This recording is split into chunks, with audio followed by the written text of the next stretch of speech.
All right, so we're going to talk about solving quadratics in factored form. Now remember, a quadratic is just a special type of polynomial, okay, with a degree that's 2.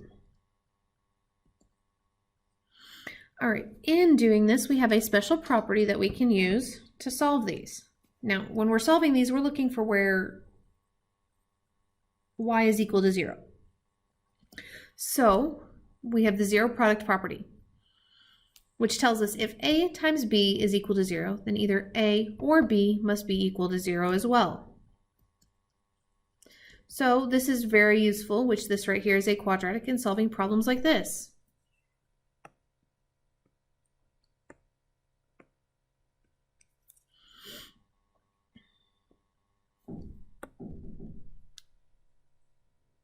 All right, so let's look at actually solving that problem. So on this,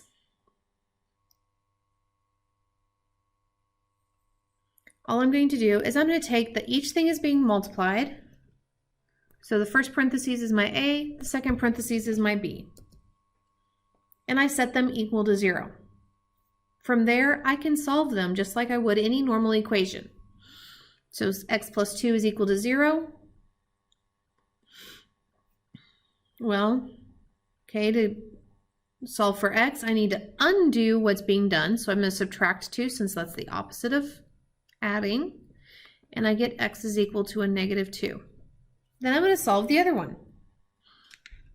Okay, so x minus 5 is equal to 0. So I'm going to add 5 to both sides of the equal sign. And I get x is equal to 5.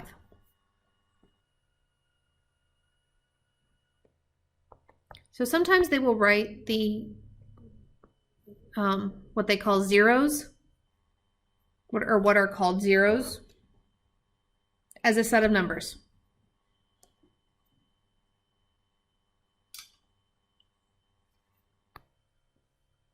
Okay. All right, let's look at another one. So I've got 2x minus 2 times 5x plus 8.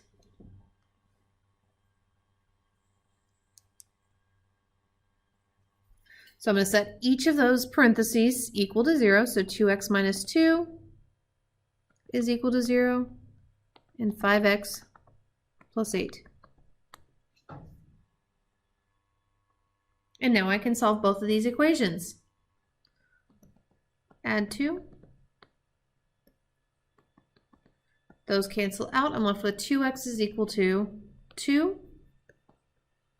Divide both sides by 2, and I get x is equal to 1.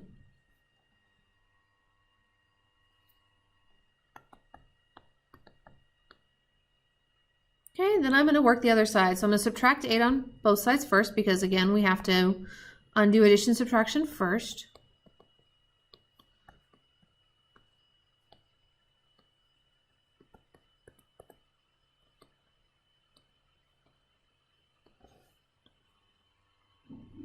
So we end up with x is equal to 1 and x is equal to negative 8 over 5.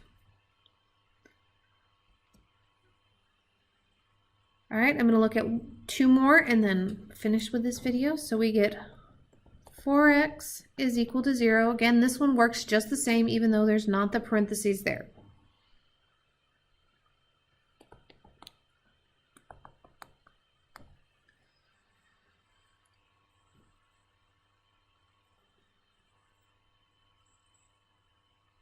Okay, so I'm going to solve the left one by dividing both sides by 4.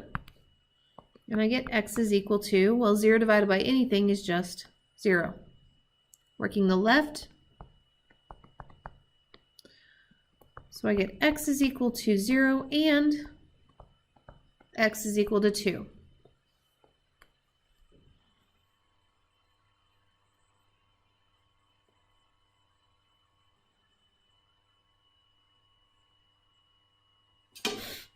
All right, one last one that we're looking at. I've got 5 times x plus 6 squared.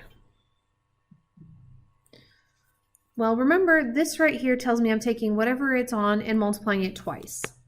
So really I could write this problem as 5 times x plus 6 times x plus 6 equal to 0. Okay, I don't want that constant number there, so I'm going to distribute it. And so I get 5x plus 30.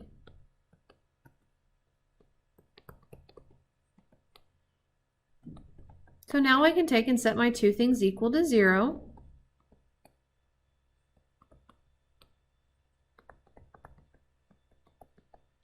And solve them. So I'm going to subtract 30 first over here.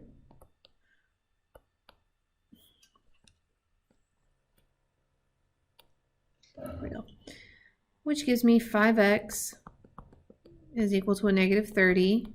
Divide both sides by 5, and I get x is equal to a negative 6. Over here, I'm going to subtract 6 on both sides, and I get x is equal to a negative 6. Well, I got the same answer for both. So my answer is x equals negative 6.